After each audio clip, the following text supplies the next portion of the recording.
네, 여기 나와주신 이 유튜브 방송사들 대단히 감사합니다. 그리고 전국에서 유튜브를 통해서 시청하시는 시청자 여러분, 여기에 귀를 기울이시고,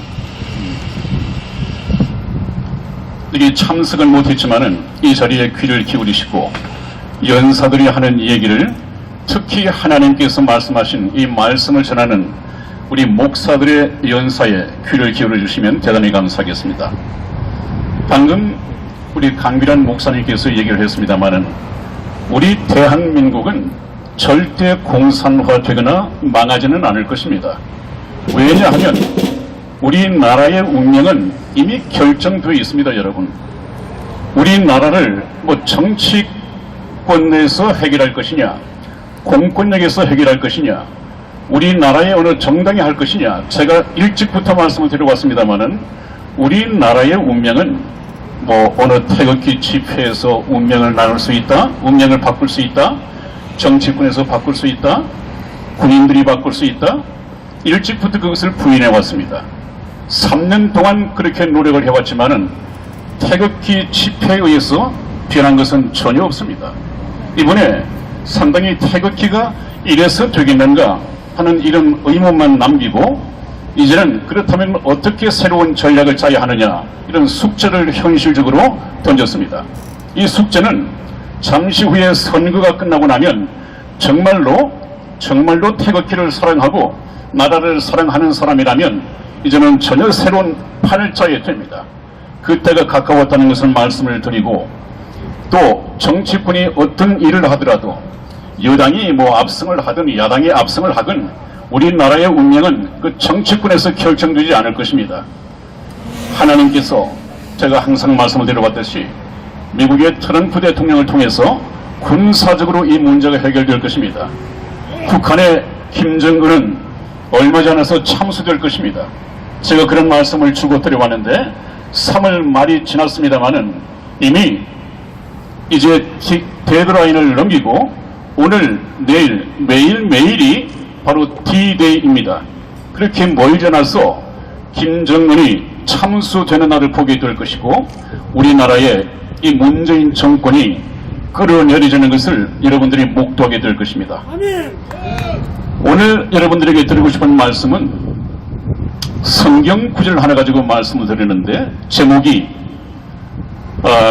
겨울이 깊어야 봄이 온다, 밤이 깊어야 새벽이 온다, 이런 내용으로 말씀을 드리고 싶습니다. 왜냐하면 이것이 성경 말씀에 비슷한 예가 나와 있습니다. 예수님 당시에 베단이라고 하는 이 마을에 예수님께서도 사랑하시고 예수님을 헌신적으로 사랑을 했던 세 남매가 살았습니다. 그 오라버니 이름은 나사로이고 두 자매의 이름은 마리아와 마르다였습니다. 예수님께서 참 사랑하셨죠. 그래서 오다 가다 틈만 나면 들리는 곳이 바로 베다니 마을이었습니다. 그런데 어느 날 그 사랑하는 이 나사로가 죽을 병에 걸렸습니다. 심각했습니다. 그래서 그 누이들이 예수님께 사람을 보내어서 주님 빨리 오셔서 제 오라버니를 좀 봐주십시오. 지금 죽게 생겼습니다. 라고 심각한 이 소식을 전했는데, 예수님은 그 말씀을 들으시고 나서 하신 말씀이 무엇이냐 하면, 이 나사로가 죽을 병에 걸린 것이 아니라 하나님의 영광을 위하여, 또 보내신 자 나를 위하여 영광을 주기 위해서 이 일을 하신 것이다. 그 말씀이 무슨 말씀이냐 하면, 이 나사로가 지금 죽을 병에 걸려 있는데 하나님의 영광이라고 하는 것이 무엇입니까? 우리는 성경에서 영광하면 뭔가 빛과 번쩍하고 글로리하고 이런 것만 가지고 얘기를 하는데, 성경에서는 그런 것보다 훨씬 더 많은 경우에 하나님이 영광을 나타내셨다 하는 것은 하나님께서, 살아계신 하나님께서 자신을 나타내셨다. 그래서 하나님께서 하시는 일을 인간들에게, 사람들에게 나타내심으로써 이 일은 사람이 하신 것이 아니라 보이지 않지만 보이지 아니하시는 하나님의 능력으로 하신 것이구나, 이렇게 이해를 하도록 하나님께서 하신 것을 증거하기 위한 것을 하나님께서 영광을 나타내신다 그럽니다. 그래서 우리가 하나님께 영광을 돌린다 하는 것은 하나님께서 하시는 일을 사람이 하는 것 같지만 하나님께서 하시는 일을 사람을 통해서 하는 하나님의 일을 하나님께서 하신 것이라는 증거를 하나님을 믿는 사람들, 하나님께서 하시는 일을 헤아려 볼 수 있는 사람이 영적인 사람들이죠. 이런 사람들이 아니야, 그것은 모세가 하는 것 같지만, 그것은 트럼프 대통령이 하는 것 같지만, 트럼프를 통해서, 모세를 통해서 하나님께서 하시는 것이야. 그래서 하나님께 영광을 돌리게 됩니다. 제가 줄곧 그렇게 말씀을 드려왔죠. 대한문 연설에서도 계속 그렇게 말씀을 드려왔습니다. 우리 사람들은 어떤 한 사람의 생사화복을 주관할 수가 없습니다. 마찬가지로 한 나라의 흥망성쇠도 인간이 결정할 수가 없습니다. 우리나라가 공산화될 것이냐, 다시 새로운 나라로 회복하게 될 것이냐, 우리나라의 흥망성쇠도 온전히 하나님의 손에 달려있는 것입니다. 그런데 지금까지 태극기 주체 세력에서 내가 이 나라를 살리겠다, 내가 아니면 안 된다, 뭐 2, 3여 명을 끌어모으고 3년이라는 세월이 흐르고 거기에 모인 태극기를 든 그 간절한 마음으로 오늘은 무슨 특별한 날이 되겠지, 오늘은 무슨 일이 생기겠지, 이런 간절한 소망을 가지고 태극기를 들고 나온 사람들을 흔히 말하는 가두리 양식장에 물고기처럼 길러왔습니다. 세뇌시켜왔습니다. 정말로 어느 정당의 어느 태극기 주체 측의 메인 사람이 아니라 정말 나라를 생각하고 박근혜 대통령의 이 탄핵을 무효화시키고 또 박근혜 대통령의 무죄 석방을 위해서 정말로 태극기를 흔들어 왔다면, 주체 측에서도 그런 사람들의 희망을 담아왔다면 이렇게 되진 않았을 것입니다. 여러분, 태극기는 이제 더 열심히 모여야 하되 한 곳으로 모여야 합니다. 더 이상 주체 측이 자기들의 이익을 위해서, 내일 모레면 선거도 끝날 텐데 이 선거 끝나고 난 후에 여러분들 선거 걱정하지 마십시오. 여당이 되든 야당이 압승을 하든, 제가 또 말씀드리는데 전혀 우리나라의 국가 운영은 이 정치판 구조가 무엇입니까? 찬탄파가 있고 사탄파가 있고 또 더불어민주당의 종북주사파 이런 국회의원들이 또 몰려들 텐데 거기에 무슨 기대를 걸겠습니까? 그들 가지고 이 나라를 새롭게 할 수 없습니다. 그래서 이 나라는 제가 말씀을 드렸습니다마는 정치권에 기대지 마시고 여러분들께서 항상 미국을 위해서 기도해야 하고 트럼프 대통령을 위해서 기도해야 하고 또 미국과의 현면 관계를 돈독히 해나간다고 한다면 하나님께서 반드시 이 나라를 포기하지 않을 것입니다. 하나님 그 계획에 포기한 것은 없습니다. 오늘 한번 보십시오. 이 말씀에 예수님께서는 이 세 자매를 사랑하셨습니다. 그런데 바로 그 얘기를 듣고 난 후에 이 사랑하는 예수님이 그래 큰일 났구나, 금방 달려오신 것이 아니라 그 말을 듣고도 이틀을 더 유하셨습니다. 더 지체했습니다. 당장 달려가지 않고. 근데 성경 말씀을 보면 예수님께서 그 자매를 사랑했다, 나사로도 사랑했다. 사랑하는데 왜 빨리 가지 않느냐? 전지전능하신 창조주 하나님이신 예수님께서는 사람이 죽는다 장다 이거 문제가 아닙니다. 죽은 자를 살릴 수 있으십니까? 예수님께서 죽은 자를 살리실 수 있습니까? 살리실 수 있고 말고요. 이 우주를 지어 만드신 분이고 저와 여러분들을 창조하신 창조주 하나님이 우리 죄를 위하여 십자가상에서 피 흘려 돌아가시기 위해서 육신을 입고 오신 분이 바로 창조주 하나님이라고 성경은 기록하고 있지 않습니까? 그 예수님이 이틀을 더 유했습니다. 왜 그랬습니까? 좀 모순된 말이지만, 인간이 볼 때는 모순된 말이지만 예수님은 이틀을 더 유하셨다. 그 얘기는 나사로가 죽을 때까지 현장에 나타나지 않으셨습니다. 왜 그랬습니까?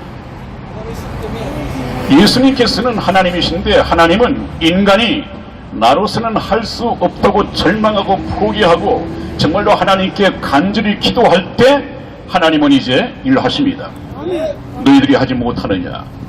그러면 이제 내가 너희들이 하지 못한 일을 한다면 너희가 내가 하나님인 줄 믿겠느냐? 그래서 자기의 영광을 나타내기 위해서 자기가 하나님이신 것을 증거하기 위해서 어떤 훌륭한 의사가 있는데 나사로를 살릴 수 있답니다. 이렇게 되면 예수님이 나타나실 리가 없죠. 사람이 하는데 왜 예수님이 나타나실 필요가 있습니까? 예수님은 기다리십니다.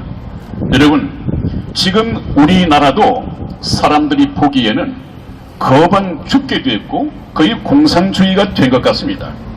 그러나 지금까지 얼마 전까지 내가 나라를 구하겠다고 우리 주최 측에 와달라고 이런 곳이 얼마나 많았습니까? 그런 곳은 많았지만은 아무 한 일이 없습니다. 자기들이 국회의원의 정치권에 기웃거리는 이런 힘의 이용물은 됐지만 그들이 정말 한 것이 하나도 없습니다. 그래서 저는 얼마 전 그분을 제가 잘 알지 못합니다만은 방송은 즐겨 봅니다. 변희재 워치 타임인가요? 변희재께서 참 박근혜 대통령의 제일 먼저 단초가 됐던 태블릿 PC 여기에 숨겨진 비밀을 정확하게 전부 다 폭로했습니다. 저는 그분을 굉장히 존경합니다. 만나면 악수라도 해드리고 정말 존경합니다. 결정적인 자료를 얻고 보니까 이제 문제가 풀리게 생겼어요. 그래서 이분이 국회의원 출마를 하려고 했다가 등록까지 했다가 그렇지 않다. 내가 지금 정치권에 기웃거릴 때가 아니다. 이 문제를 가지고 내가 틀림없이 박근혜 대통령을 구출하는데 앞장서야겠다 하는 이 애국심 하나 가지고 국회의원 출마를 포기했다는 얘기를 들었습니다. 이런 분이 바로 박근혜 파례를 하지 않는 진정한 애국자 아니겠습니까? 나라를 위해서 이 한 몸 죽어서 나라가 산다면 이런 노래를 부르는 애국자들이 얼마나 많았습니까? 그런 주최 측들이 얼마나 많았습니까? 그럼에도 불구하고 전부 다 선거진에 기웃거리고 비례대표 하나 얻을까 해서 크게 기웃거리고 대한문을 빠져나가고 이 결과가 어떻게 되었습니까? 태극기 이 세력을 한 군데 모아서 정말 훌륭한 지도자가 애국을 위한 힘으로 만들었다 한다면 폭발적인 힘이 되었을 것입니다. 이것을 우파 태극기 주체자들이 자기의 어떤 이익 때문에 그야말로 가두리 양식장으로 만들고 다른 집회를 비난하는 바람에 사분 오열되어버리고 전혀 힘이 되지 못했습니다. 그래서 이 지경까지 왔습니다. 이제 변희재 그 대표님께서 큰 단초를 제공했기 때문에 이 거절할 수가 없습니다. 아마 법원에서도 부인할 수가 없더군요. 풀려나갈 것입니다. 이런 것을 계기로 해서 이 얼마나 큰 애국입니까? 이런 일을 통해서 태극기가 한 곳에 전부 다 모여서 태극기를 흔들고 성조기를 흔들고 애국하고 전혀 새로운 애국운동을 한다면 이 문제가 순순히 풀릴 것입니다. 잠시 말씀이 옆으로 나가는데 다시 말씀을 드리겠습니다. 그래서 예수님께서는 이미 죽었는데 나사로가 죽어버렸습니다. 그리고 난 후에 이제 왔습니다. 죽은 사람을 살릴 수 있는 사람은 아무도 없지 않습니까? 때가 되었습니다. 그러니까 예수님께서 오셔서 이제 너희들은 할 수 없지. 그 일을 위해서 왔습니다. 그러나 예수님께서 이제 와서 보니까 죽은 지 나흘이 되어서 이미 송장 썩는 냄새가 나고 있었습니다. 인간의 힘으로는 도저히 살릴 수 없는 지경입니다. 이것을 누가 할 수 있느냐? 하나님만이 하실 수 있단 말이에요. 그러면 예수님이 썩은 송장 냄새가 나는 나사로를 살려낸다면 예수님은 하나님이라는 것을 다 증거하게 되고 알 수 있게 되지 않겠습니까? 믿을 수 있지 않겠습니까? 그래서 예수님께서 현장에 나타나셨습니다. 이스라엘의 이 매장 문화는 동굴 속에다가 시체를 넣고 그 입구를 돌로 막습니다.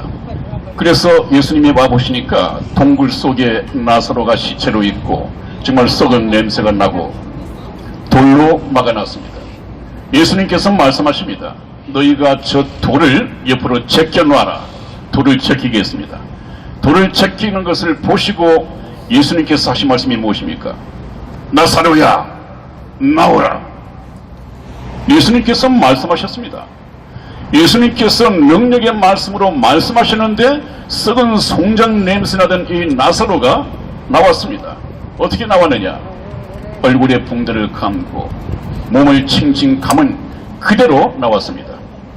예수님 하신 말씀이 풀어놓아 다니게 하라. 여러분, 이 죽어버린 나사로, 예수님께서는 죽었다고 말씀하시지 않았습니다. 자고 있다, 잠자고 있다. 왜 잠자고 있다고 말했습니까? 언젠가는 예수님이 말씀하시면 깨어날 수 있기 때문에 잔다고 말씀하십니다. 그래서 예수님을 믿고 죽은 사람들을 그리스도 안에서 잠든 자들이라고 성경은 기록하고 있습니다. 언젠가 주님의 음성을 듣고 깨어나게 되어 있습니다. 그래서 풀어놓아 다니게 하라, 이렇게 말했습니다. 이제 이 말씀이 우리 태극기에서 실천되어져야 합니다. 우리 대한민국은 상당 부분 공산화되어 있습니다. 이 검찰, 경찰, 법원, 이런 공권력이 전부 다 공산주의자들에 의해서 꽁꽁 매여 있습니다. 또 전교조가 꽁꽁 매여 있습니다. 민노총이 꽁꽁 묶여져 있습니다. 군인들이 꽁꽁 묶여져 있습니다. 질식할 상태입니다. 누가? 자유대한민국이. 그래서 여기 말한 이 나사로는 바로 지금 죽을 병에 걸려있는 바로 대한민국의 운명을 비유적으로 말씀해주고 있다고 제가 해석을 해드립니다. 그렇다면 이제 대한민국이 해야 할 일은 태극 집회가 곧 박근혜 대통령이 돌아오실 것입니다. 청와대로 돌아오실 것입니다. 큰 단초를 변희재 대표님이 제공을 했지만 아마 이것은 미국에서 모르겠습니까? 억울한 탄핵을 당했다는 것을 모르겠습니까? 알고 말고요. 굉장히 큰 일을 했다고요. 이것은 내정 간섭이 아니라 불법적으로 자유대한민국을 점령한 불법 점령을 미국이 불법으로 규정하고 아마 정권 교체에 나설 것입니다.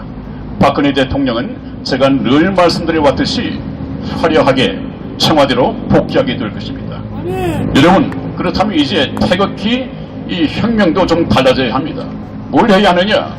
전교조를 그냥 두고 우리 어린 아이들이 새로운 자유대한민국의 교육을 받겠습니까? 이 전교조를 어떻게 할 거냐?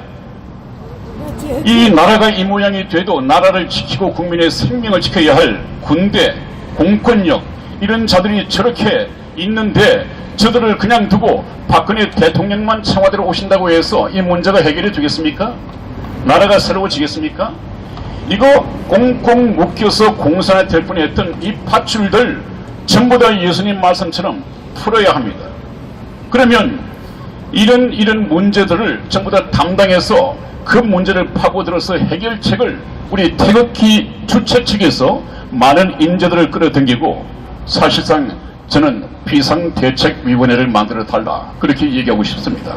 그게 내각을 만들어서 변희재 같은 분, 또 뭐 국방에 능한 분, 또 전교조 교육에 능한 분, 이런 분들을 전부 다 모아가지고 회의를 거듭하고 좀 고민하고 박근혜 대통령이 나오시면 바로 중단 없는 전쟁을 위해서 이런 자유대한민국을 새롭게 하기 위해서 어떤 일을 해야 할 것인가, 그동안 뽑아놨던 자료라든지 의견, 이런 것을 좀 제시해 드린다면 이것이 박근혜 대통령을 위하는 길이 아니겠습니까? 이것이 애국하는 길 아니겠습니까? 지금 뭐 선거 끝나면 아마 흐지부지할 주최 측들이 굉장히 많습니다. 무슨 일을 해야 할지 모를 사람들이 참 많습니다.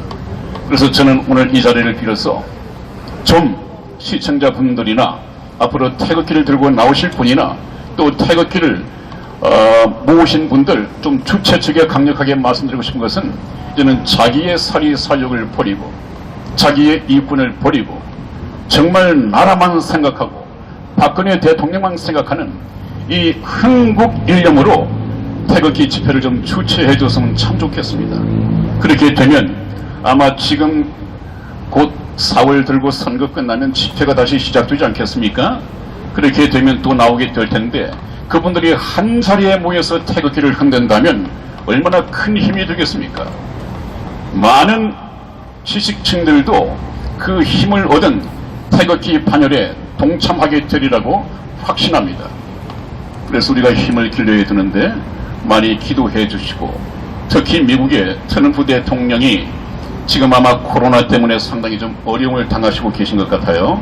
그러나 그분 뒤에는 하나님이 계시기 때문에 어떤 난관이 있더라도 솔로몬의 지혜를 주셔서 벗어나리라고 생각을 하게 되고, 또 지금 해가는 방향이 맞기 때문에 하나님께서 힘을 주실 것입니다. 그러나 우려되는 것은 트럼프 대통령께서 맞서서 싸우고 있는 이 세계 정부 세력, 글로벌 리스트 일루미나티라고 하는 이 세력이 트럼프 대통령에게 위해를 가할 위험이 항상 상존이 있다고 말씀을 드렸습니다.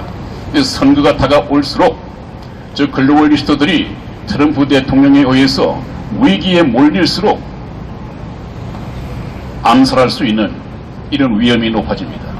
여러분, 트럼프 대통령을 위해서 기도해 주시고, 우리 박근혜 대통령의 건강한 모습으로 청와대로 돌아오셔서 새로운 자유통일 대한민국이 이루어지도록 기도해 주시기를 주님 이름으로 축원을 드립니다. 대단히 감사합니다.